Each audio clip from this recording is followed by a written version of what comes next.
Nabi Musa kaget, Nabi Musa terkejut, lalu ngerefleks gitu kan. Nabi Musa menampar malaikat maut. Pap katanya.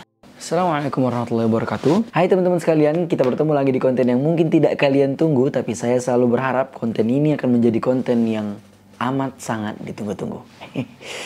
Oke. Teman-teman sekalian, kalau sebelumnya kita telah membahas bagaimana perjalanan Nabi Musa dari melawan musuh yang begitu kuat, melawan musuh yang begitu bengal, menghadapi kaumnya yang begitu licik dan sebagainya, kita akhirnya sampai di penghujung cerita. Pada konten kali ini, kita akan berpamitan dengan Nabi Musa. Kita akan menceritakan akhir dari perjalanan dari seorang Nabi yang amat sangat kita cintai, yaitu Nabi Musa alaihissalam. Kita akan bercerita tentang wafatnya Nabi Musa. Nah teman-teman sekalian, setelah kejadian sebelumnya yaitu cerita Samiri, jadi kisah wafatnya Nabi Musa itu terjadi setelah kisahnya fitnah Samiri ya. Fitnah Samiri yang dimana Samiri membuat patung emas anak sapi lalu mengajak sebagian dari Bani Israel untuk menyembah patung tersebut. Nah setelah itu kan Bani Israel disuruh untuk bertaubat, ya kan, ada sebagian yang bunuh diri. Dan Samirinya sendiri itu diasingkan oleh Nabi Musa. Nah setelah kisah tersebut, Nabi Musa membawa Bani Israel untuk pergi ke negeri yang telah dijanjikan, yaitu Baitul Maqdis. Teman-teman sekalian, perjalanan ini bukan perintah Nabi Musa semata, tapi Allah yang memerintahkan Nabi Musa dan Bani Israel untuk melakukan perjalanan ke arah Baitul Maqdis. Tapi lagi-lagi, seperti yang telah kita ketahui, Bani Israel bagaimana tabiatnya, bagaimana bangkangnya kaum ini, setelah mendapatkan perintah dari Allah untuk pergi ke Baitul Maqdis, Bani Israel ya mereka merasa keberatan gitu loh. Aduh ini perjalanan jauh sekali. Ini kayaknya kita nggak sanggup deh Musa. Kita nggak bisa deh. Gimana kalau engkau aja wahai Musa? Maka mereka nggak mau gitu loh ketika diajak untuk pergi ke Baitul Maqdis. Akhirnya kalian tahu apa yang terjadi? Saking murkanya Allah ketika mereka menolak perintah itu lagi. Bayangkan setelah banyaknya kejadian mereka diselamatkan, mereka ditolong, derajat mereka diangkat. Tapi ketika mereka diperintahkan untuk melakukan sesuatu, mereka masih menolak. Maka Allah murka. Allah mengangkat gunung-gunung di sekitar mereka. Allah angkat di atas kepala mereka. Dan mereka diancam kalau mereka tidak mau untuk menemani Nabi Musa menuju ke Baitul Maqdis, membersamai Nabi Musa, maka gunung-gunung di atas ini akan menimpa mereka. Bayangkan.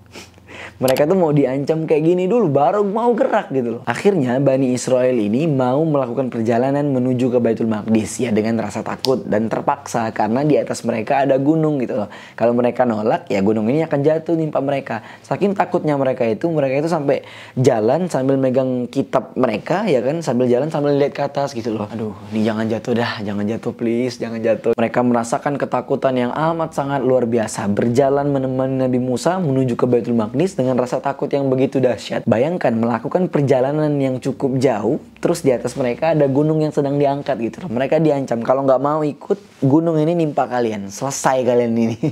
Jadi ya mereka mau nggak mau ya mengikuti Nabi Musa untuk menuju ke Baitul Maqdis. Nah singkat cerita teman-teman sekalian, sampailah Nabi Musa dan rombongan yaitu Bani Israel ke daerah sekitar Baitul Maqdis. Dan alangkah terkejutnya mereka, alangkah kagetnya mereka ketika mereka mengetahui bahwa di dalam Baitul Maqdis itu Palestina ya sekarang ya, Yerusalem, Palestina. Betapa terkejutnya mereka ketika mereka mendapati kota tersebut ternyata dihuni orang-orang yang berperangai buruk, jahat, kuat, bahkan buruk akhlaknya. Alhasil mereka Bani Israel enggan untuk masuk ke Baitul Maqdis karena mereka merasa takut. Aduh, ntar kita dizolimi lagi wahai Musa. Nanti kalau kita masuk ke Baitul Maqdis, kita akan diperlakukan seperti budak lagi wahai Musa. Ini orang-orang kuat, ini orang-orang hebat. Orang-orang mereka ini garang, mereka ini barbar wahai Musa. Maka ketika mereka ragu untuk memasuki Baitul Maqdis, keluarlah dua orang pemuda dari Baitul Maqdis, dua orang pemuda yang soleh yang beriman kepada ajaran tauhid. Mereka berdua pemuda ini menenangkan rombongan Nabi Musa dan Bani Israel. Mereka mengatakan tidak perlu takut dengan jumlah dan tubuh mereka karena mereka ini tidak punya kekuatan dan tidak punya hati. Mereka itu tampak saja seperti orang yang kuat, orang yang sangar, padahal aslinya mereka itu lemah.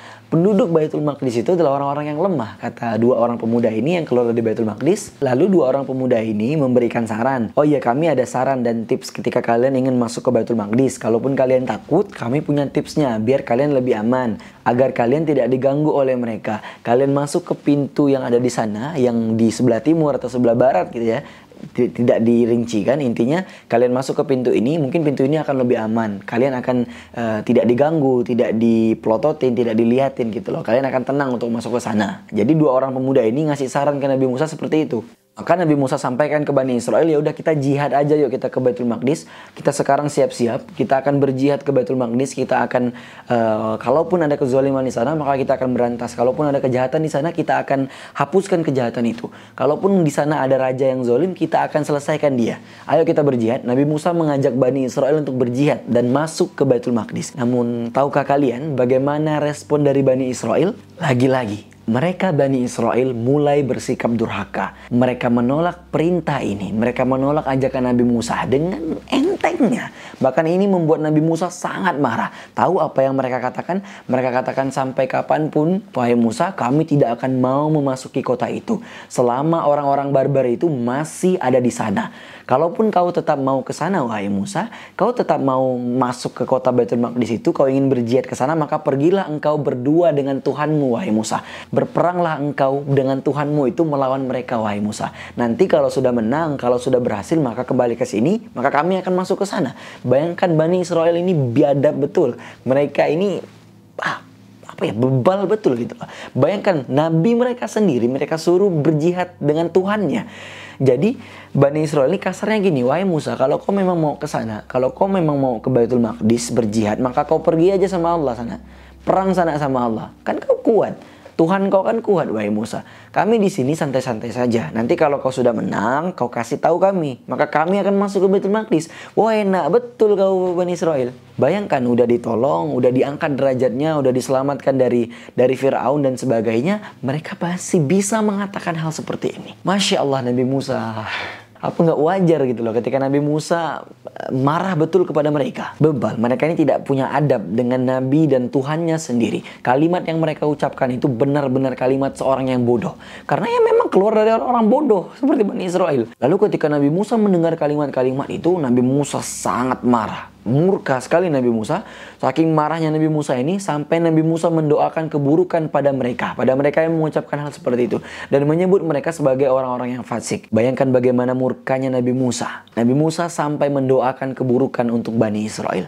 Bayangkan. Padahal sebelumnya Nabi Musa tidak pernah mendoakan hal seperti itu kepada mereka. Saking jengkelnya Nabi Musa karena disuruh berperang sendirian bersama Tuhannya untuk melawan orang-orang barbar di Baitul Maqdis itu. Saking kesalnya Nabi Musa sampai mendoakan keburukan kepada mereka. Nabi Musa menyebut mereka sebagai orang yang fasik. Dan Allah pun mengabulkan doa Nabi Musa. Allah pun menyebut mereka sebagai orang yang fasik. Lalu kalian tahu, tiba-tiba Allah mengharamkan Baitul Maqdis untuk dimasuki oleh Bani Israel. Saking kesalnya juga Allah kan. Ya udah, aku haramkan Baitul Maqdis, kalian jamah. Aku haramkan Baitul Maqdis itu untuk dimasuki oleh kalian. Bayangkan bagaimana berubahnya status ini dari sebuah negeri yang telah dijanjikan, sebuah tanah yang telah dijanjikan sampai ke diharamkan. Ini akibat mulut mereka sendiri, akibat kebiadaban mereka sendiri, Bani Israel ini. Alhasil, karena Allah telah mengharamkan Baitul Maqdis dari mereka, maka mereka terluntang-lanting di gurun pasir. Mereka kebingungan, mereka tidak tahu mau kemana mereka. Bani Israel dan Nabi Musa tidak tahu arah mereka kemana. Selama 40 tahun mereka ini dalam keadaan bingung. Mereka berkelana tanpa tujuan. Mereka tidak juga ke Baitul Maqdis, mereka juga tidak bisa menjauh dari Baitul Maqdis. Setiap pagi datang mereka berkelana tanpa batas, tanpa tujuan, benar-benar kebingungan. Tapi ketika dalam kondisi malam hari, maka mereka beristirahat. Ketika pagi harinya mereka melanjutkan perjalanan. Seperti itu selama 40 tahun. Nah, tapi dalam kondisi seperti ini, walaupun mereka telah dimurkai oleh Allah, diharamkan oleh Allah tanah Baitul Maqdis, Allah, Masya Allah, Maha Baik, Allah Maha Baik, Allah Maha Rahmat.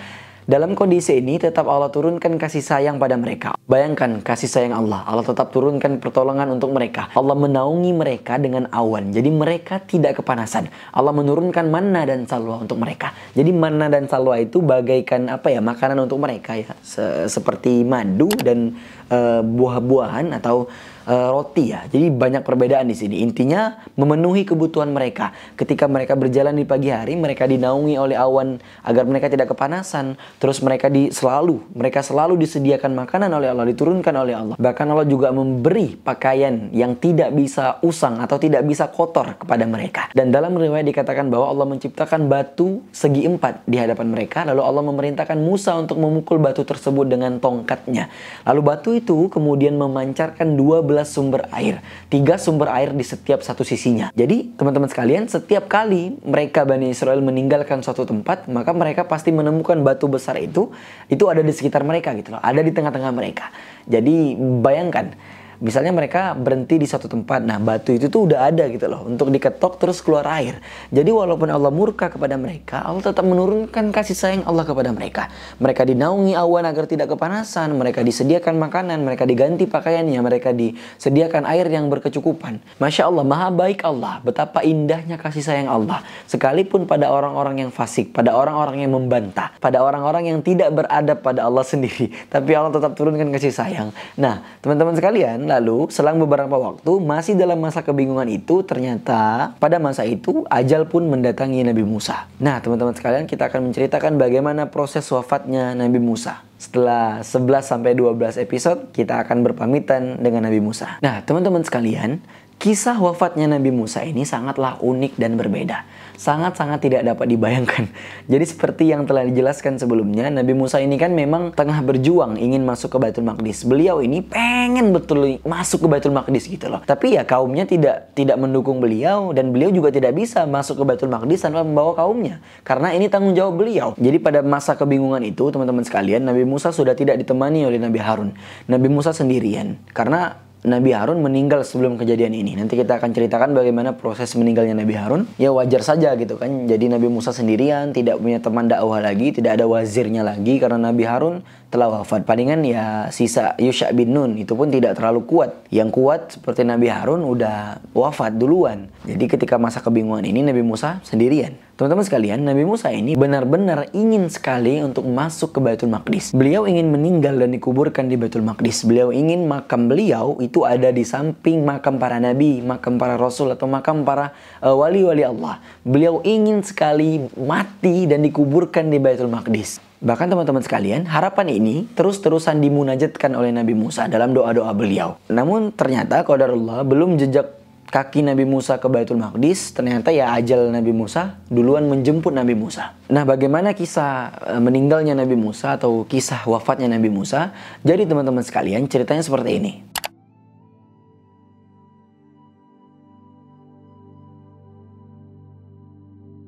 Waktu itu Allah perintahkan malaikat maut untuk turun ke dunia dan mendatangi Nabi Musa. Allah mengutus malaikat maut untuk menghadap Nabi Musa untuk mengambil nyawa Nabi Musa. Maka ketika itu turunlah malaikat maut ke bumi lalu menghadap Nabi Musa. Malaikat maut ini langsung masuk ke rumah Nabi Musa. Nabi Musa sedang beraktivitas dalam rumahnya. Malaikat maut mengatakan kepada Nabi Musa, "Wahai Musa, aku diperintahkan, aku diutus dan diperintahkan untuk mengambil nyawamu, wahai Musa." Maka kalian tahu bagaimana respon Nabi Musa? Nabi Musa kaget, Nabi Musa terkejut, lalu ngerefleks gitu kan. Nabi Musa menampar malaikat maut. Pap katanya. Kaget, terkejut ya kan. Wah, siapa nih tiba-tiba masuk ke rumah? Refleks lah Nabi Musa, nampar orang itu. Pap katanya. Selesai. Maka efek dari tamparan Nabi Musa itu, bayangkan malaikat maut ditampar oleh Nabi Musa. Apa yang terjadi? Keluarlah mata malaikat maut itu, keluar, terkelupas atau tercungkil gitu loh. Setelah ditampar Nabi Musa, tercungkillah mata malaikat maut itu. Ternyata malaikat maut itu datang dalam wujud manusia. Ya mungkin Nabi Musa kaget ya kan, siapa nih masuk nggak pakai salam, masuk ke rumah orang, tiba-tiba mau ngajak berantem gitu kan, mau ngambil nyawa gitu. Waduh, jagoan bener loh, selesai sini. Ya kan, langsung ditampar Nabi Musa, keluar matanya. Lalu setelah itu apa yang terjadi? Ini lucu sekali ya, Masya Allah. Nabi Musa ini pantas saja dijuluki sebagai premannya para nabi, nabi yang paling kuat. Bayangkan, malaikat maut itu datang terus ditampar sama beliau, keluarlah mata malaikat maut tuh. Lalu apa yang terjadi? Malaikat maut datang kepada Allah, kembali lagi ke atas, lalu bilang ke Allah, "Ya Allah, Engkau mengutusku kepada hamba yang tidak ingin mati, ya Allah." Ngadu ya kan, malaikat maut ngadu ke Allah, "Ya Allah, kenapa Engkau utus hamba ini kepada manusia yang tidak ingin mati, kepada seorang yang tidak ingin mati, ya Allah." Pertanyaannya, kok bisa Nabi Musa menampar malaikat? Kan malaikat kan besar, malaikat kan cahaya atau sejenisnya. Ini seorang nabi, tidak bisa disamakan seperti kita manusia biasa. Dan malaikat pun memang sering menyamar atau berwujud sebagai manusia. Jadi ya ketika malaikat berwujud sebagai manusia, maka hukum fitrah manusia berlaku juga. Maka ketika Nabi Musa menampar, ya itu akan berlaku juga, akan ada efeknya juga gitu loh. Nah, maka setelah itu Allah kembalikan mata malaikat yang tercungkil itu, lalu memerintahkan malaikat maut ini untuk menghadap Nabi Musa dan mengatakan, kehidupankah yang kau inginkan wahai Musa? Jika kau menginginkan kehidupan, maka letakkanlah tanganmu itu di punggung kerbau atau binatang ternakmu. Lalu setiap bulu yang menempel di tanganmu itu, kau akan hidup 1 tahun. Jadi kalau 1 bulu yang nempel di tangan Nabi Musa, maka Nabi Musa akan mendapat tambahan hidup selama 1 tahun. Jadi ya kurang lebih kalau tangan yang nempel ke bulu binatang ternak, mungkin akan ada ribuan bulu. Nabi Musa dikasih kesempatan, kalau kau mau hidup wahai Musa, kau boleh hidup ribuan tahun lagi, sesuai dengan bulu yang menempel di tanganmu itu wahai Musa. Lalu Nabi Musa bilang, setelah itu apa? Setelah aku menempelkan bulu kepada bulu kerbau ini, aku hidup 2000 tahun, aku hidup 10.000 tahun lagi, terus apa? Kata Nabi Musa. Maka malaikat maut menjawab, setelah itu kematian. Maka Nabi Musa berpikir, sebanyak apapun menempel bulu itu ke tanganku, ya tetap juga akhirnya adalah mati. Sepanjang apapun umurku ditambah, ya ujung-ujungnya juga tetap mati, kata Nabi Musa. Maka Nabi Musa mengatakan kepada malaikat maut, ya udahlah kalau gitu aku minta matinya di Baitul Maqdis. Aku mau meninggalnya di Baitul Maqdis, dikuburkan di Baitul Maqdis. Atau ya minimal di dekat Baitul Maqdis lah, kata Nabi Musa. Kalaupun memang belum boleh untuk masuk ke Baitul Maqdis, aku mau meninggalnya di Baitul Maqdis. Aku mau minimal jaraknya itu dekat sekali. Atau jaraknya itu seperti orang melempar batu dari Baitul Maqdis. Nah, sejauh batu itu jatuh, aku ingin dikuburkan di situ gitu loh. Di sekitar, artinya di sekitar Baitul Maqdis atau di dalam Baitul Maqdis. Jadi Nabi Musa menyampaikan pada malaikat maut doa dan harapan yang selama ini beliau panjatkan untuk bisa meninggal di Baitul Maqdis. Maka Allah ijabah permintaan Nabi Musa, dimakamkanlah beliau di sana. Makanya diceritakan dalam riwayat, dikatakan bahwa Nabi Muhammad, Rasulullah SAW itu mengatakan bahwa beliau tahu lokasi makam Nabi Musa. Rasulullah mengatakan letaknya itu pada penduduk perkampungan dan perkotaan. Dan beliau mengatakan, andai aku berada di Baitul Maqdis, tentu aku perlihatkan kepada kalian di mana makamnya Nabi Musa, bagaimana makamnya Nabi Musa. Itu dekat dengan Bukit Merah, kata beliau. Setelah cerita ini, wafatlah Nabi Musa. Akhirnya kita berpisah dengan Nabi Musa, kita berpamitan dengan Nabi Musa. Nabi Musa pun telah wafat. Nabi Musa wafat di Baitul Maqdis. Setelah itu Bani Israel dipimpin oleh penerus Nabi Musa, penerus Nabi Harun, yaitu Yusha bin Nun, yang sebelumnya telah menemani Nabi Musa dalam perjalanan mencari Nabi Khidir. Jadi Yusha bin Nun yang memegang kendali Bani Israel. Beliau diangkat menjadi Nabi. Jadi teman-teman sekalian, banyak sekali hikmah yang bisa kita petik dari kisah Nabi Musa. Pelajaran yang bisa kita ambil dari kisah Nabi Musa. Bagaimana Nabi Musa diutus dengan banyak sekali musuh. Musuh beliau Fir'aun, musuh beliau Haman, musuh beliau Samiri, musuh beliau Korun. Bayangkan 4 musuh yang amat sangat powerful, amat sangat overpower. Dan disertai dengan kaum yang luar biasa juga, bandelnya minta ampun, udah dikasih petunjuk, udah dikasih pertolongan, udah diangkat derajatnya tapi masih bangkang dan sebagainya. Memang kisah Nabi Musa ini diceritakan secara mendetail di Al-Quran, dalam hadis-hadis, dalam riwayat-riwayat. Memang karena jadi Allah tuh ingin ngasih tahu ke kita, kalau engkau mendapat ujian dakwah, engkau mendapat ujian ketika menyampaikan kebaikan, menyampaikan kebenaran, loh ini loh, ada contoh yang luar biasa, yaitu Nabi Musa. Engkau ini berapa banyak sih musuhmu gitu loh. Engkau ini, apakah musuhmu itu, apakah yang menolak dakwahmu itu seperti Firaun, seperti Haman, seperti Samiri, atau seperti Korun? Enggak kan?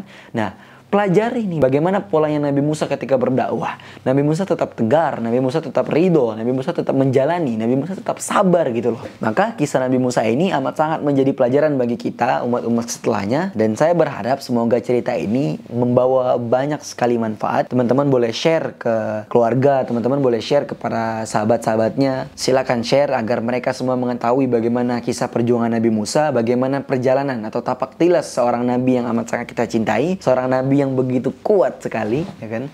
Ini sangat menarik ceritanya. Maka selesailah perjalanan Nabi Musa. Kita telah sampai kepada cerita terakhir, yaitu wafatnya Nabi Musa. Teman-teman sekalian, setelah ini kita akan melanjutkan kisah ke Nabi dan Rasul yang lainnya. Insya Allah kita mohon doanya dan kita mohon dukungannya dengan subscribe, dengan like, dengan share dan komen konten ini. Semoga apa yang teman-teman share, apa yang teman-teman like, apa yang teman-teman naikkan kontennya itu mengalir pahalanya untuk teman-teman sekalian, teman-teman mendapatkan kebaikan-kebaikannya. Teman-teman sekalian, saya Anggar Syafila Putra. Sampai jumpa di lain waktu. Assalamualaikum warahmatullahi wabarakatuh.